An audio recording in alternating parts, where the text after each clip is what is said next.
Un objeto fuera de tiempo, o un UPART, por sus siglas en inglés, Out of the Place Artifacts, son objetos materiales que, según quienes lo han estudiado o descubierto o difundido, no terminan de encajar en el contexto histórico o tecnológico en el que fueron hallados, ¿no? O sea, son objetos o artefactos que parecen demasiado avanzados o anacrónicos para la época en la que supuestamente pertenecen, ¿no? Hay algunos ejemplos, la batería de Bagdad, ¿no? Previa a o la pila de Bagdad, ¿no? Previa a la invención de la electricidad, el mapa de Piri Reis sobre la Antártida antes de que ésta fuera descubierta, o el mecanismo de Anticitera en Grecia que calculaba posiciones astronómicas fabulosas, ¿no? Muy avanzadas.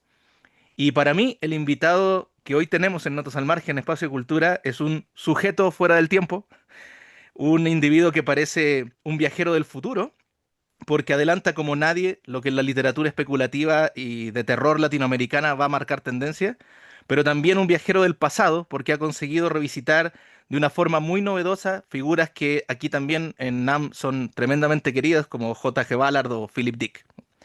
Para salir volando, literalmente volando de aquí, está con nosotros el querido Marcelo Acevedo. ¿Cómo estás, Marcelo? Bienvenido a Notas al Hola, Margen.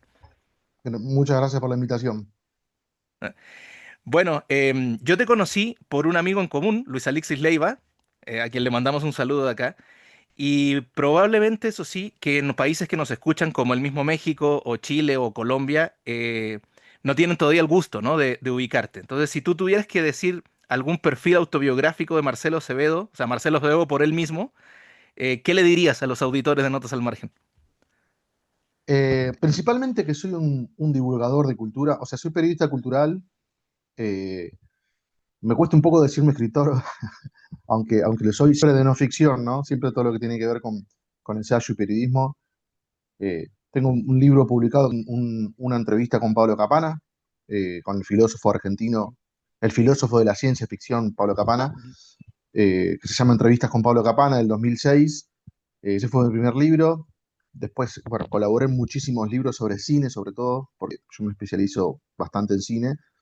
Y el segundo libro que publiqué se llama Ruta al Infierno, la saga de Mad Max, y obviamente es un libro que analiza toda la saga de películas de Mad Max.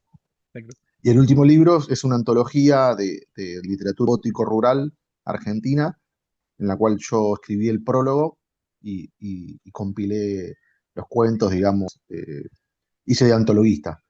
Eh, y en general mi trabajo creo que es ese, mi trabajo es difundir cultura y incentivar a la gente que lea, a que mire cine, nada, a que disfrute un poco de esto que a mí también me gusta. Me considero un divulgador cultural sobre todo. Ujú. Bueno, nosotros te conocimos por aquí por la columna que tienes en el programa de César, ¿no? De César González, que lo produce Luis Alexis, justamente que se llama Objetos Fuera de Tiempo. Y, eh, se va subiendo bueno, el podcast tiene una periodicidad creo que como de 2 semanas, ¿no? Cada 2 semanas van Cada 15 subiendo días en la cada 15 columna días. y unos días después de la columna se recorta, se convierte en capítulo de podcast y se sube, digamos, a Spotify. Claro, ¿no? Bueno, recomendadísima, ¿eh? Para los auditores del NAM Podcast, esta columna es fabulosa, la de Marcelo.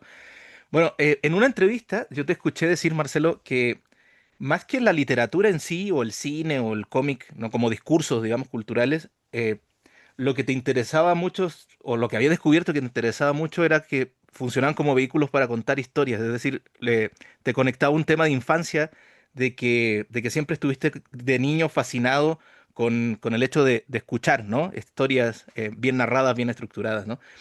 ¿Cuáles recuerdas que son las narraciones a las que te viste expuesto de chiquito, y que te generaron justo este gusto por el weird, por la ciencia ficción, por la distopía?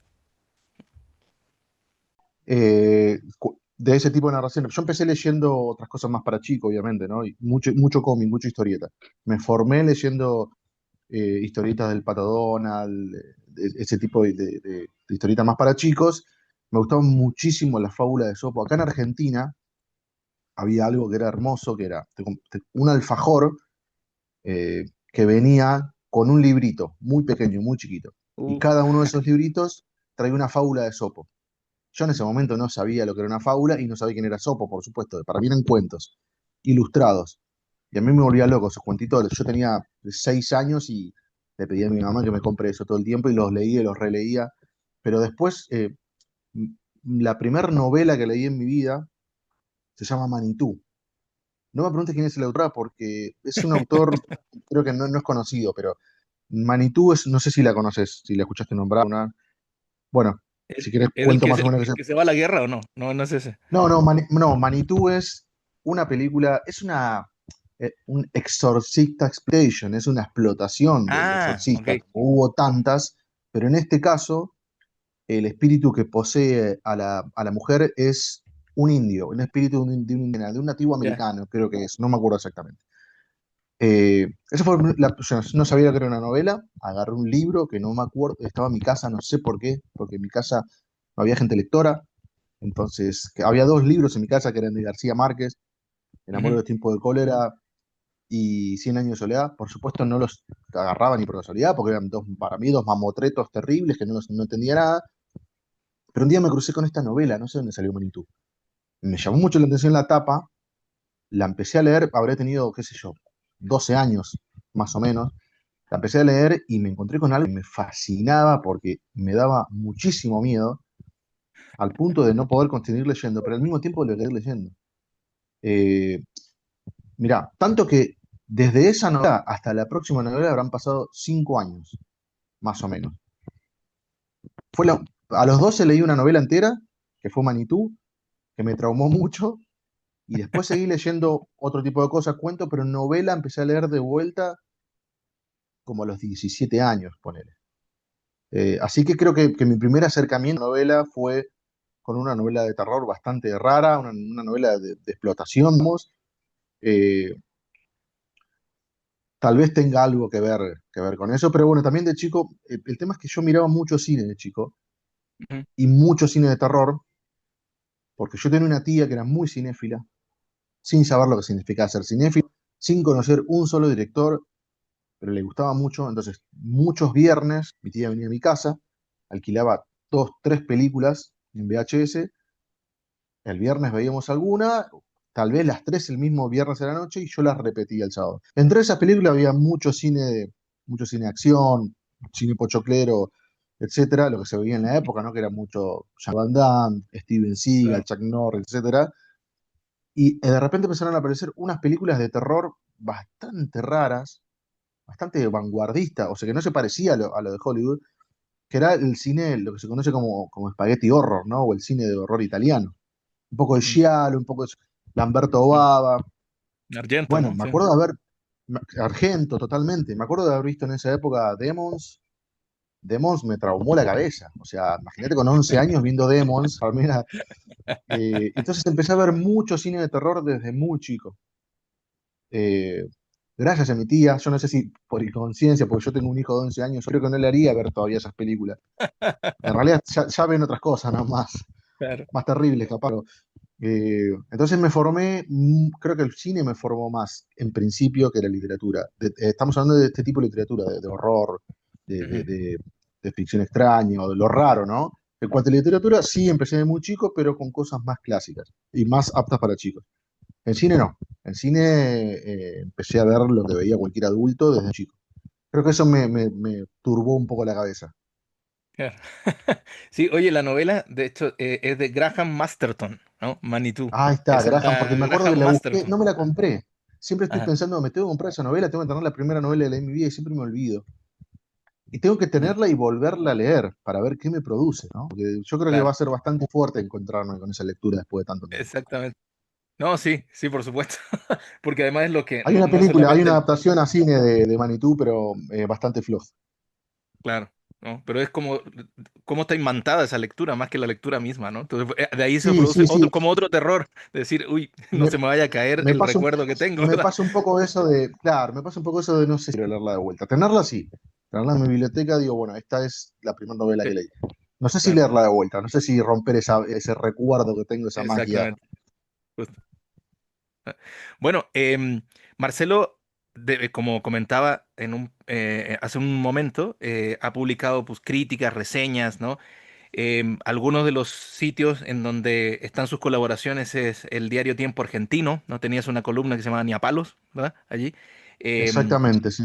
la revista En realidad no tenía Brando. una ¿No? columna, Mía Ok. Palos era la sección cultural del Tiempo La Argentino, sección. y yo Perfecto. escribía, claro, era una sección, porque en Argentina la sección cultural más conocida era el Sí de un diario, después Ujú. salió el No, Ajá. después salió el Ni a palos, sí, no, ni a palos, Niapalos. en abril, claro, Qué bueno. Eso no me lo sabía. Qué sí, sí, fantástico. sí, ¿Eh? fue así, Ok. sí, sí, Bueno, pero también colaboraste con la revista de Cine Fantástico y Bizarro, ¿no? La revista sí, Próxima. Y entiendo que sí. actualmente eres editor de la revista NAN, NAN, ¿no? Y No, redactor de... fui mucho Ah, lo tiempo editor fuiste. de Ah, NAM, ok. pero NAM, sí, sí, NAM ya está, ya murió, digamos, Ok.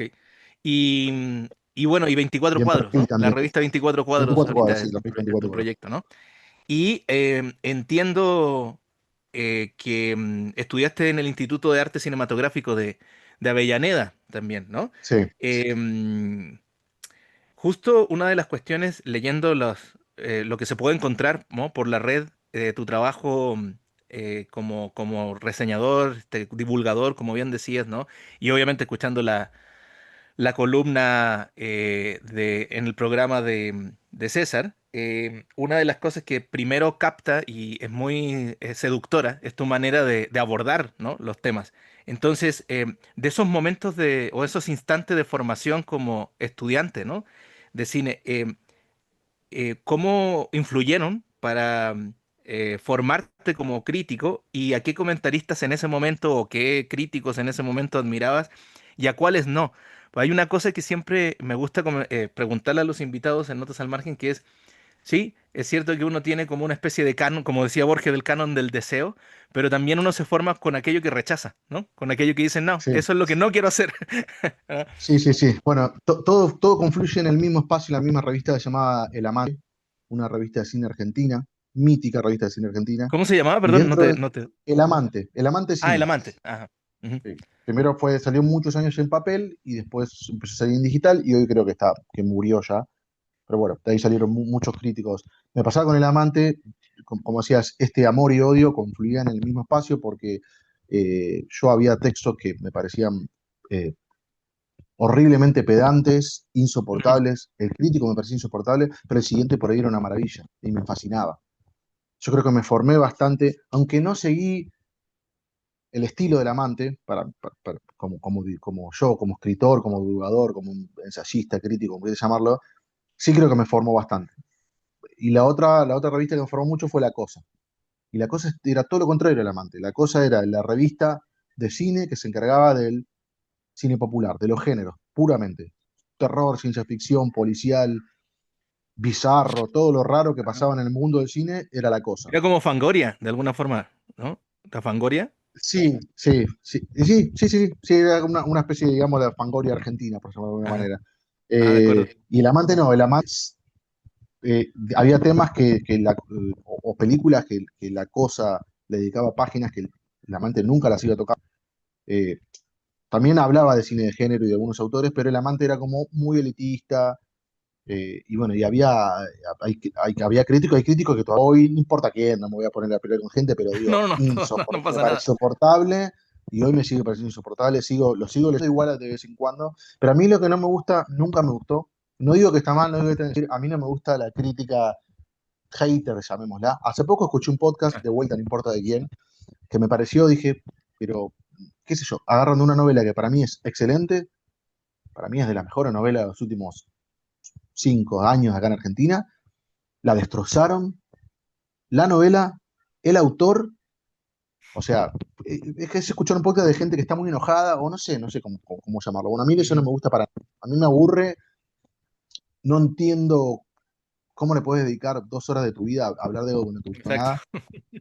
Entiendo que tiene que existir la reseña negativa, digamos, no por decirlo de alguna manera, si algo no gustó, pero cuando ya, digamos, llega al punto del hateo no me gusta y hay mucha gente que le encanta, se llama la hate review, o sea, la reseña Ujú. de odio, de bronca. Hay gente que la disfruta mucho y no digo que está mal, a mí no me gusta, a mí me aburre. Yo prefiero escuchar a alguien hablar de algo que le interesó, que le gustó, o por Por ahí no le supuesto, gustó tanto, pero tiene cosas por interesantes. supuesto. Bueno, yo hago eso, yo no le dedico tiempo para nada a lo que no me gustó. puedo decir esto no me gustó, por supuesto. Me gusta siempre dar argumentos por qué no me gustó. Me parece que el solamente no me gustó no sirve, tiene que haber algo Claro. atrás. Pero yo prefiero dedicarle mi tiempo a algo que me motivó, que me gustó, que me incentiva a proponerle a otros que lo lean, que lo escuchen, que lo miren, etcétera. Entonces, eh, digamos que fui más por el lado de la cosa que del amante, ¿no? Ujú. Así que sí, yo creo que esas dos revistas influyeron bastante en mi formación, más otro millón de cosas que leí. Más adelante empecé a leer a otros críticos culturales, no sé, Mark Fish, Simon Reynolds, creo que son Mm. dos, Sí, dos, claro. dos referentes, muy, muy referentes míos. Eh, bueno, y acá leyendo argentinos también, bueno, yo soy amigo de Juan Matio, pero Juan Matio para mí también es un referente a la hora de escribir Sí, ensayos. Juan ahora que Matio lo tiene un libro de mencionas. ensayo que se llama, tiene un libro de ensayo que se llama La sombra de un jinete desesperado, que a mí me vuelve loco. Digo, bueno, es el libro que a mí me hubiese gustado escribir de ensayos, por ejemplo. ¿Entendés? Nada, eso creo que es más o menos, por eso decía, creo que confluye esto que decía de amor-odio en un mismo medio que Claro. fue la mano. Ah, de acuerdo, de acuerdo. Bueno, escuchándote, leyéndote nuevamente, se nota bueno, lo que comentabas, ¿no? La intención de no tener, de no tener ese celo a veces como medio tonto, ¿no? De decir, esto me fascinó y por lo tanto lo voy a reservar para mí. Al contrario, que lo lea la mayor cantidad de personas para que podamos generar el diálogo. De hecho, hay una consigna aquí en Notas al Margen que es como un buen libro, una buena película, un buen disco. Es como una botella de vino que se descorcha para empezar la conversación al final, ¿no? Es decir, es un puente para llegar a otras personas y creo que está como en tu labor, ¿no? Y bueno, una de las cosas que también se caracteriza en tu estilo es esta especie como de compulsión, pero compulsión sana, ¿no? Es decir, de ser un No sé si come tan sana, libros, ¿eh? ¿no? Bueno, pero en esa insania, digamos, vamos generando amistades, ¿no? Y más o menos, ¿no? Tenemos una salud mental estable, justo por eso, por Sí, la sí, sí, compulsión. sí, Si no, imagínate, imagínate, nos quedamos con la pura realidad de nuestros países, además, ¿no? sí, sí, sí, sí. O sea, de ser un comelibros, un tragador, ¿no? De un agujero negro, digamos, de absorción de temas culturales, ¿no? Pero me permito leer una cosa que dijiste en una entrevista que me pareció estremecedor, ¿no? Que Ok, dijiste, dale. en la actualidad podemos descargar las obras completas de Thomas Mann o de Marcel Proust en 10 minutos, pero la pregunta que importa es, ¿vamos a tomarnos el tiempo de leer La montaña mágica o los 7 tomos de En busca del tiempo perdido? ¿De qué Que no lo he sirve leído. Sí. acumular de qué sirve acumular en el rígido de nuestra computadora toda la filmografía de Fassbinder si apenas vamos a ver 2, 3, 5 o a lo sumo 10 películas cuando su obra completa abarca más de 40 títulos? O sea, incluso alguien tan compulsivo como tú diga eso es desesperanzador de alguna manera, ¿no?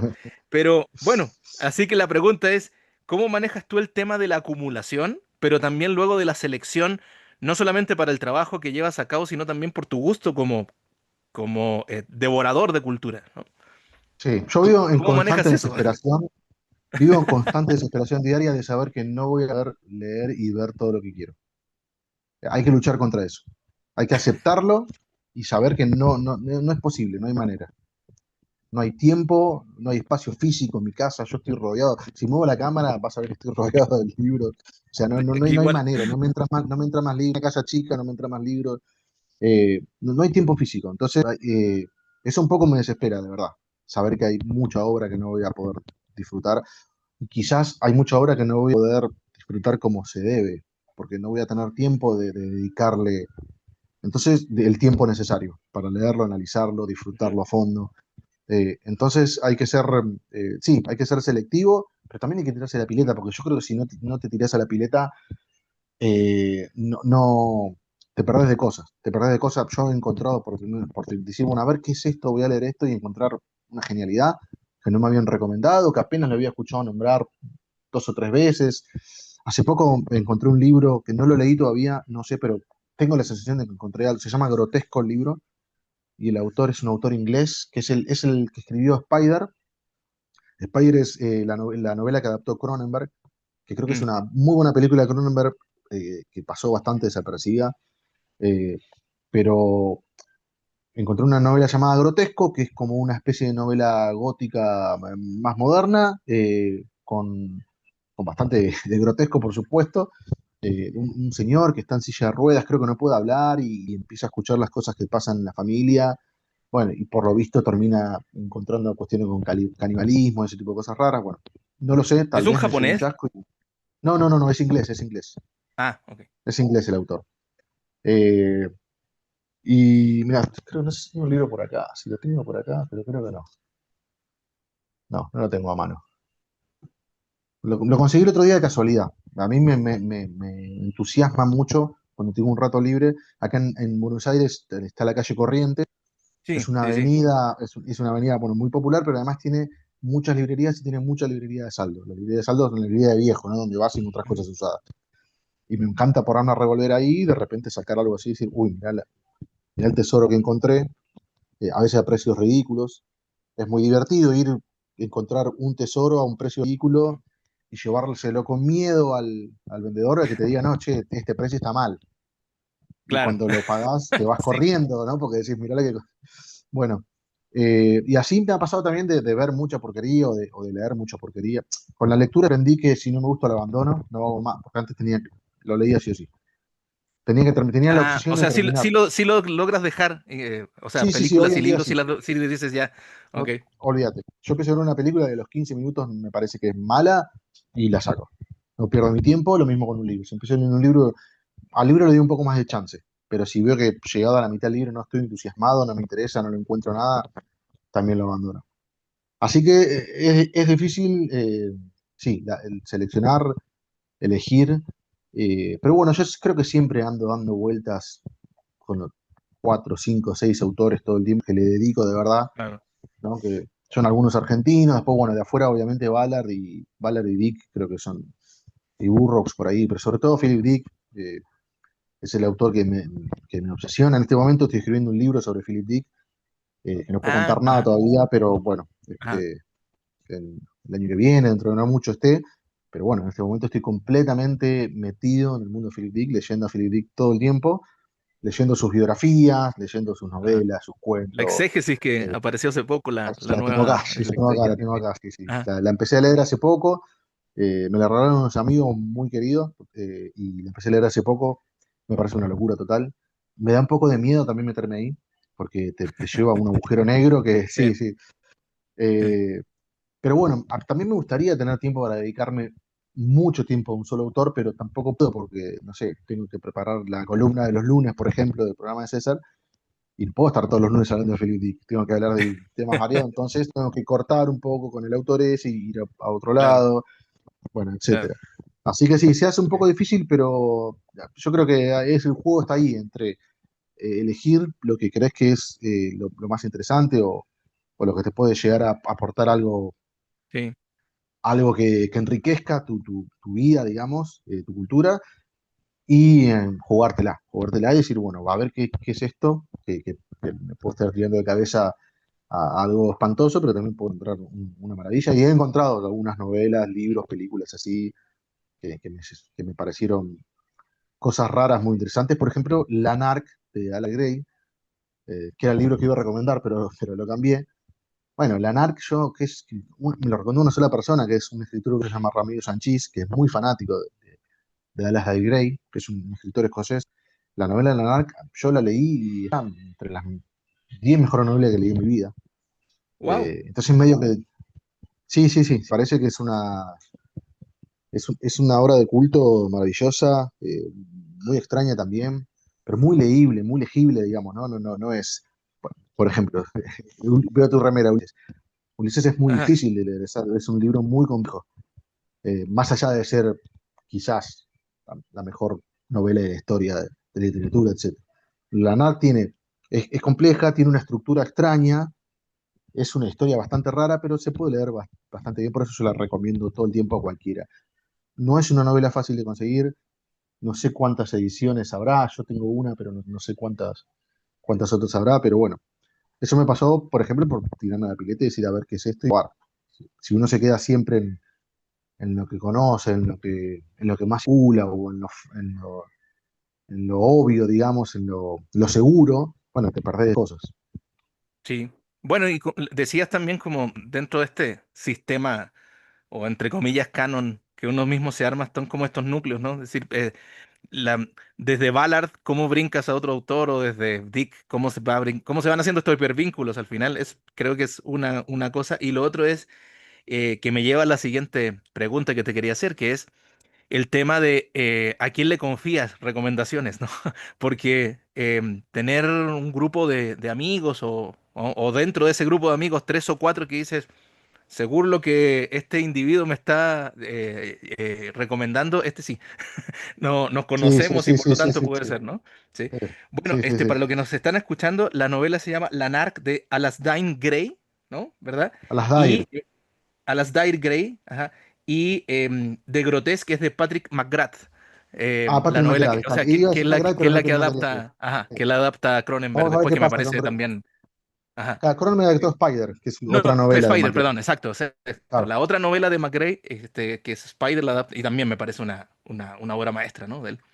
Y bueno, hay una cosa cuando he podido entrevistar gente de otros países como Chile y Colombia y España, que me parece muy, ¿no? Que es, aunque nosotros compartimos a lo mejor los mismos sellos editoriales, ¿no? Y circuitos de distribución, en realidad es muy poco lo que logramos saber o averiguar acerca de qué está haciendo personas de la edad nuestra, ¿no? O incluso más chicos, en torno a movidas culturales, ¿no?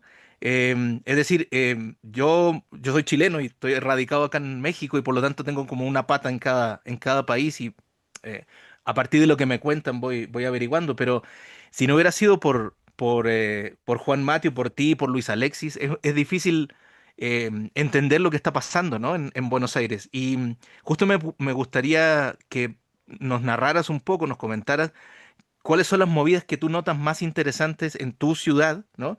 En torno a estos temas que nos gustan, ¿no? Es decir, las colaboraciones, los fanzines, las editoriales independientes, ¿no? O sea, los que estamos de este lado, digamos, ¿no? O incluso del otro lado de la cordillera, que a veces no hay un diálogo que podríamos generar de una forma mucho más y aprovechando la oportunidad de las redes y de la tecnología, a veces no se da, ¿no? Entiendo, por ejemplo, esta colección en la que estás participando de Indómita Luz de Arqueologías del Futuro. O sea, todas esas cosas al final tendrían que difundirse mucho más, pero no.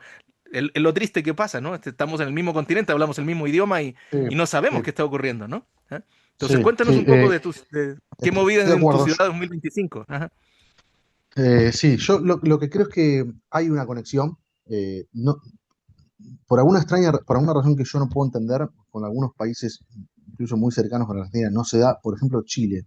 Yo realmente no sé bien lo que está pasando en Chile en cuestión de literatura de género, por ejemplo. Conozco algunos autores, conozco algunas editoriales, muy pocas. PAM, Mm. y no me acuerdo cómo se llama la otra, son dos, pero por ejemplo, yo siento que con Colombia sí tenemos, yo siempre bromeo con la conexión Colombia-Argentina, por el chiste con la conexión de droga, ¿no?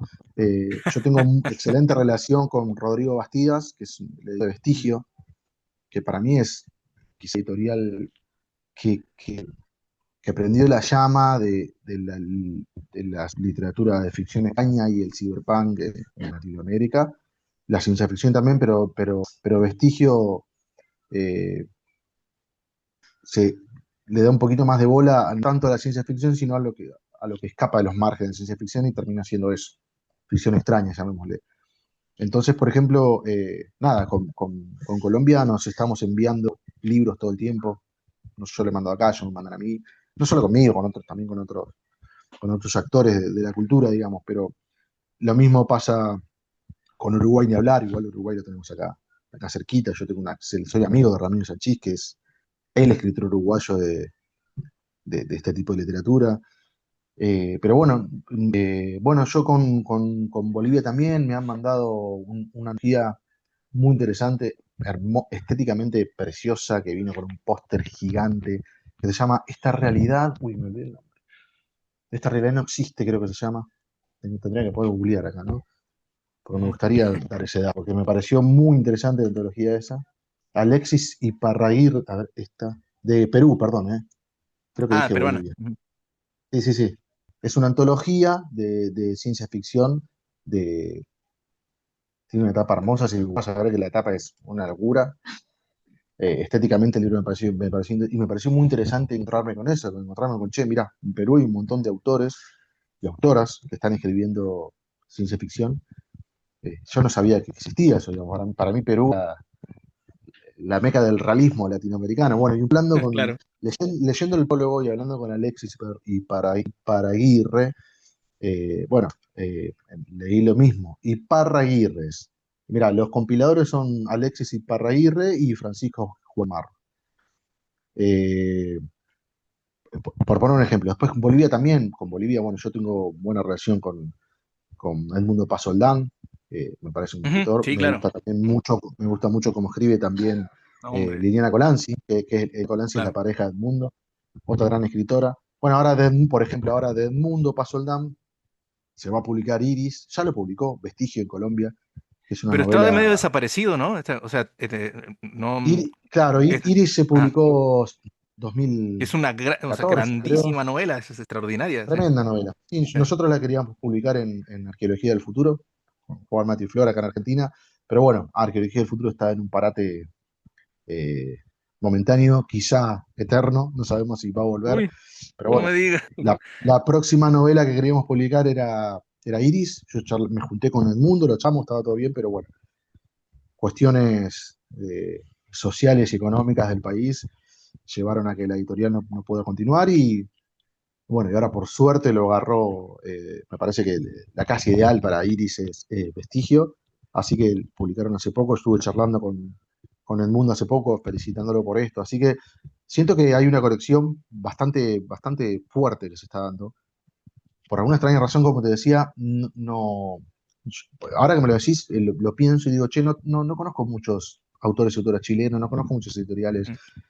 muy poquitas, no sé si porque Hay no una que hay. se llama, no sé si lo vi, que se llama Imaginistas, que Sí, publicó, esa era la Imaginistas otra. La publicó otra, sí, sí, Luis sí, sí. Carlos Barragán, por ejemplo, Barragán tiene Sí, una edición del El gusano Gusano Barragán, pues, que claro. es fabulosa, ¿no? Pablo Toro también. Los vi hace poco, acá se hace en Argentina la Feria de Editores Independientes y siempre vienen editoriales de otros países, bueno, imaginistas vienen siempre, Sí. Y bueno, y y ahí hay les un doy escritor una. que muy amigo nuestro también y lo entrevistamos por el podcast que se llama Álvaro Bizama, que Bizama Ah, sí, sí, sí, sí, sí. Yo- encabezó hace mucho tiempo ya, por lo menos desde principio del siglo XXI.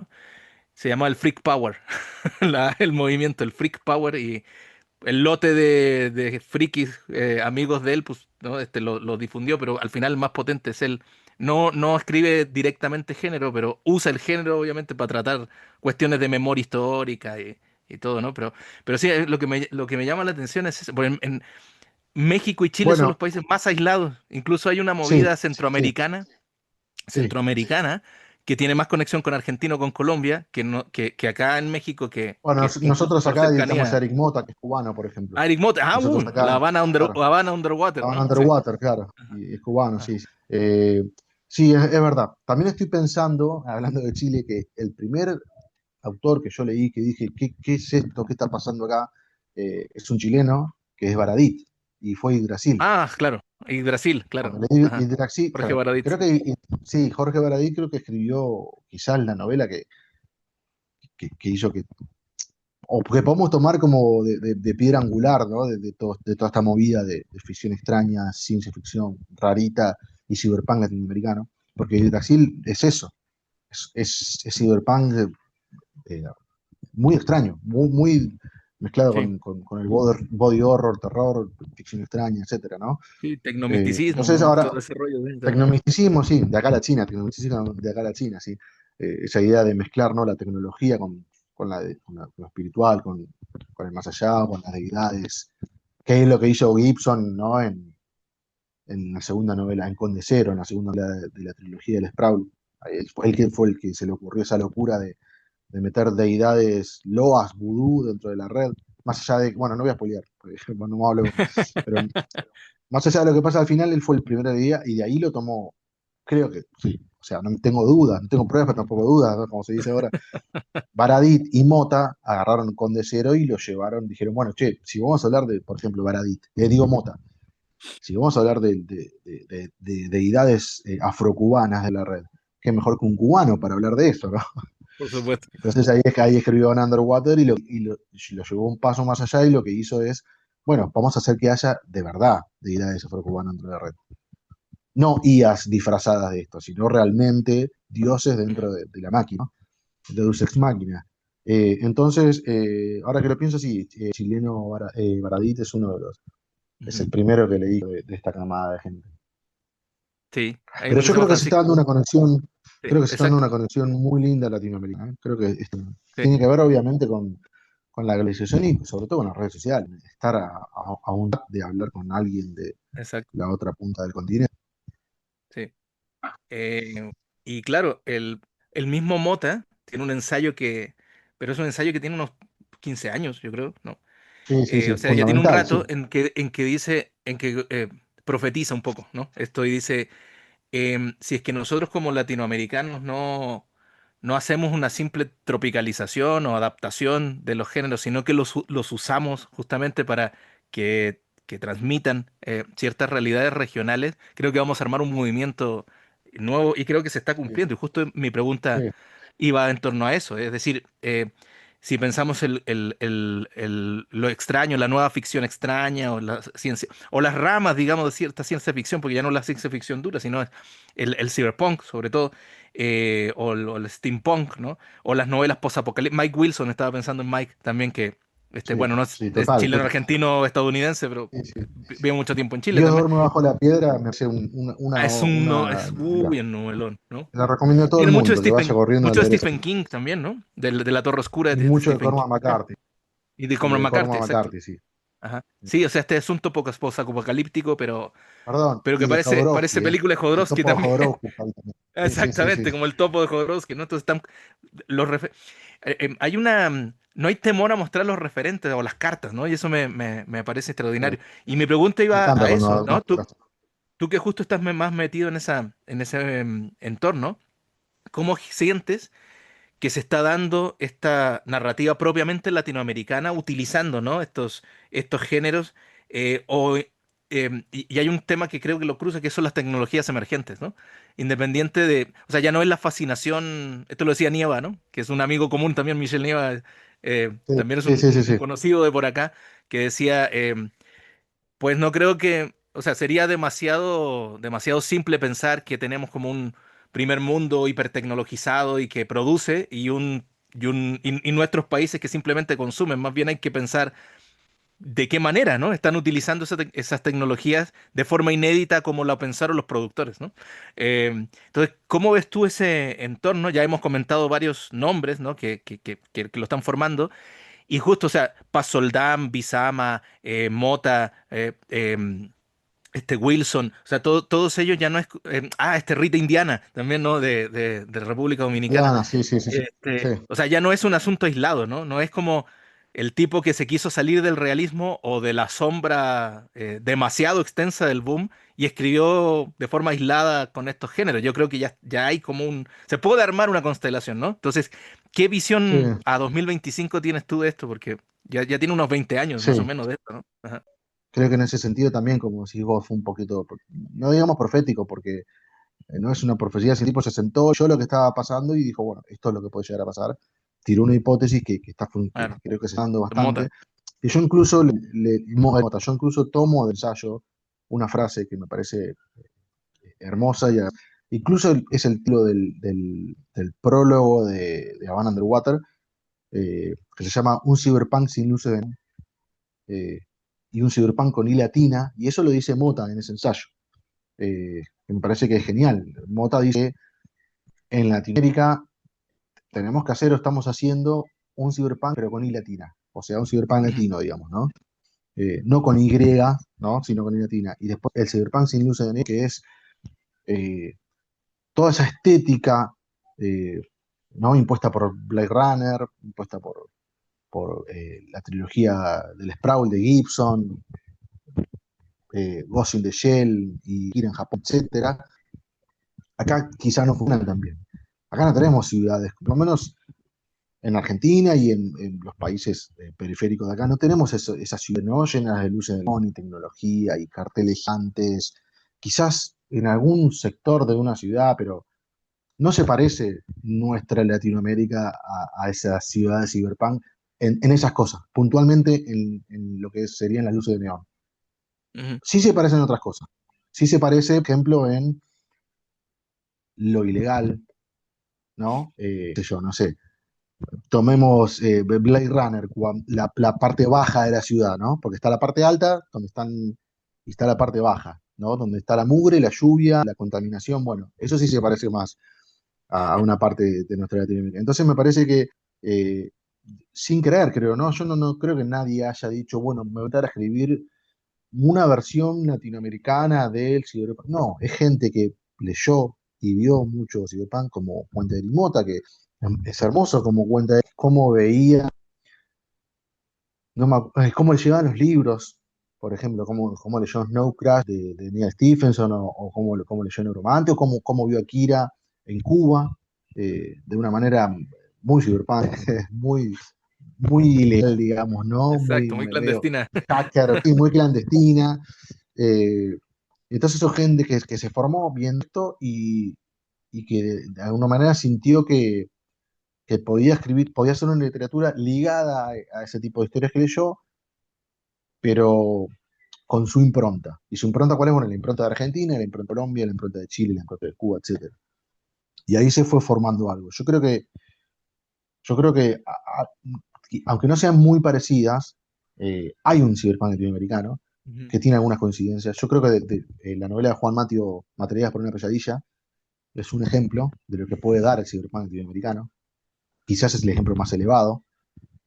El otro ejemplo es, bueno, Havana Underwater de Limota, pero después también tenemos, por ejemplo, los cuentos de Ragam, el, el libro que publicó Extranera, se me fue el nombre, el libro de cuentos de Ah, Barragán. el de Parásitos Perfectos, ¿no? Parásito Perfecto, gracias. Sí, bueno, Ajá. Parásito Perfecto tiene unos cuentos, es una locura ese libro. Sí, sí, Es sí, una es locura ese libro extraordinario, sí. sí, y es esa manera de abordar la ciencia ficción y diferentes géneros de la ciencia ficción que me parece un estilo muy personal, muy particular, pero que tiene algunas cuestiones que, a ver, yo creo que el tema es lo latinoamericano desde, quizá no habría que pensar en agradar al europeo o al Mm, norteamericano, ¿no? Porque, ¿qué piensa el europeo? Y si es ciberpunk latinoamericano, tiene que tener indios en taparrabo, tiene que tener drogas, que lo hay, digamos, lo hay, pero no de la manera en la que esperan, ¿no? Qué sé yo, no sé. El ejemplo me parece de Rey Indiana, quizás es el ejemplo menos cyberpunk de todos, pero tiene algo. La Mucama Domiculé sí. arranca como una novela de ciencia ficción futurista con algo de cyberpunk y pasa a otra cosa. Lo mismo hace Eric Mota. Entonces uno lee Havana Underwater y Havana Underwater quizás es la que más se acerca al cyberpunk ochoso, pop y de acción y de rudos. Eh, y después, bueno, tenemos el otro espectro que es Materias para una pesadilla de Matthew, ¿no? Que es otra cosa. Pero sin embargo, los dos son cyberpunk, los dos están trabajando desde Latinoamérica y con lo que está en nuestra historia dentro, ¿no? Porque, por ejemplo, en Havana Underwater lo que se cuenta es una Cuba ucrónica, un mundo ucrónico, donde, digamos, la Unión Soviética, el muro de Berlín nunca cayó, y Rusia hace la hegemonía. No manda a Estados Unidos, manda a Rusia, pero dentro de ese mundo también hubo periodo especial, hubo inundaciones en Cuba, una Cuba inundada, etcétera. Entonces está hablando de cuestiones muy regionales y muy caras a Eric. Y acá, por ejemplo, en Materias para una pesadilla, Juan Matio, la dictadura, que en Argentina, eh, la última, es central en la novela. Más allá de que propone tecnologías eh, increíbles, ¿no? Y bastante futuristas y muy ligadas al cyberpunk y a la ciberespacio, ¿no? Y a las inteligencias artificiales. Pero dentro de eso te está hablando de un hecho que sucedió acá en Argentina que nos conmovió a todos. Entonces creo que cada autor latinoamericano que está escribiendo más o menos dentro de estos márgenes, me acordé de Flor Canosa también tiene dos Ah, sí, novelas o sí, un claro. cuento, ¿no? La segunda lengua materna, la publicamos nosotros en Arqueología del Futuro, es otro abordaje de cyberpunk, desde otro lado, ¿no? Desde las cuestiones más ligadas a al body horror y al sexo, digamos, pero hay mucha Ah, tecnología, mucha inteligencia artificial y mucho cyberpunk también. Entonces, se ve, hay un abordaje y quizá está empezando haciendo una tradición que puede ser en 2 años desaparezca, pero puede ser que continúe y ajá, se haga. Pero hay muchas obras, o sea, no es un librito aislado, como en su momento exactamente. fue Yggdrasil en su momento era Ajá. Yggdrasil de De Baradit Baradit. Ujú. y Havana Underwater de Mota, que no se conseguía más que pirateado, eran 2 islas, y hoy no, hoy ya no son 2 islas, hoy tenés en diferentes países de Latinoamérica varios autores escribiendo sobre el tema, Eso. así que algo está pasando. Incluso en Argentina está pasando algo muy raro, pero muy interesante. Están apareciendo muchas obras, y ahí entra Michel Nieva, gran amigo Michel, eh, que es el cyberpunk pampeano, por llamarlo de una manera. Son Exacto. Los historias. gauchopunks. Y claro, claro. Michel es como el estandarte, pero acá está Gonzalo Santos, que Mm, nosotros le publicamos en Indomitable Luz un ensayo sobre cyborg, inteligenciales, robots, androides y ginoides en la literatura. Bueno, él publicó 2 novelas con una editorial que se llama Azul Francia, pues, la última novela que publicó es una novela cyberpunk que transcurre en La Pampa. Y la anterior, que publicó en el Libro del Cosmonautas, que es una editorial chiquitita argentina que publica libritos pulp mm, pequeñitos, mm. también publicó una novela cyberpunk en La Pampa. Entonces por un lado tenemos a Gonzalo Santos con 2 novelas cyberpunk que transcurren en La Pampa. Por otro lado tenemos a Michelle Nieva con Sueño en los Choides, Ujú. ¿cómo se llama el chico dengue? La novela Sí, la Nieva. publicó en Anagrama sí, Sí, se me me fue. sale el Sí, chico sí, dengue porque mucho tiempo se llamó así, pero después, bueno, salió ajá. La infancia del mundo. La infancia del Sí, mundo la también, infancia ¿no? del mundo, Tenemos, exacto. Ajá. exactamente, también se agrupan un piano. Y Flor Caso también en Pulpa y en el segundo nuevo Materna es la PAM escenario, digamos. Entonces algo está pasando, algo extraño, algo fuera de lo común. Un, una amalgama que no hubiese imaginado, quizá, ¿no? O que es difícil de imaginar. ¿Cómo unimos a la Pampa Argentina con el Cyberpunk? Bueno, se puede y hay autores que lo están haciendo. Mm. Sí, sí, sí, sí, creo que es o sea, una tendencia, o una de las líneas más fuertes, ¿no? Si uno realmente está interesado en este tipo de mapear, digamos, lo que se está llevando a cabo, ya hay un realismo que está dejando paso a esto, ¿no? Como tal. Eh, no sé, me gusta más la literatura que rompe los moldes y que no se encierra en un género puro. Exactamente. Que no quiere decir que no la pueda leer, digo, me interesa más ese otro tipo de literatura. Y cómo empieza a hacer conexión con otras cuestiones como las realidades, eso es lo que a mí me interesa al menos, ¿no? Que es las realidades latinoamericanas en esa clave, ¿no? Ya parece que había una dominancia del realismo como el único discurso que podía penetrar hasta ciertas verdades que el periodismo no, la historia no, pero también la literatura de género lo está haciendo, ¿no? Creo que la literatura es como la posta Sí, sí, tomó la posta, justo, exacto.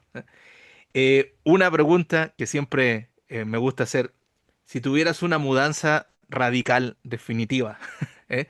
No te pudieras llevar todo lo que tienes, yo sé que es escabrosa esta pregunta, pero ¿quién no dejaría ir jamás a Acevedo de su biblioteca y de su cineteca? Jamás. un libro y una película. Pueden ser otros, o sea, pueden ser tres, cuatro, ¿no? Pero ¿quién no dejarías ir jamás? No, no, bueno, acá mirando así muy rápidamente te digo la obra de Philip Dick y Ballard. Eso me lo lleva, lo primero que pienso, que no dudo que me lo lleve. Después, no sé, cómo te nombré recién, La Narc, pero es una novela en popular. eh, pero el tema es que hay muchas cosas que me gustaron mucho y tal vez no vuelvo a releer todo. La Narc sí lo releí, pero siento que Borges, a Borges vuelvo todo el tiempo, Por constantemente. supuesto. eh, y me pasa con Philip y me pasa con Ballard. Son los 3 autores que más estoy volviendo todo el tiempo, que estoy releyendo mucho. Creo que el que más releo es Dick, y Borges está ahí. Lo releo todo el tiempo, constantemente. Sus ensayos, sus cuentos, sus novelas, mentiras o no, sus novelas. Era un chiste bobo, no importa. Eh, así que, así que creo que. Y de cine es muy difícil, pero pienso, se me viene a la cabeza Carpenter, primero que nada, Ujú.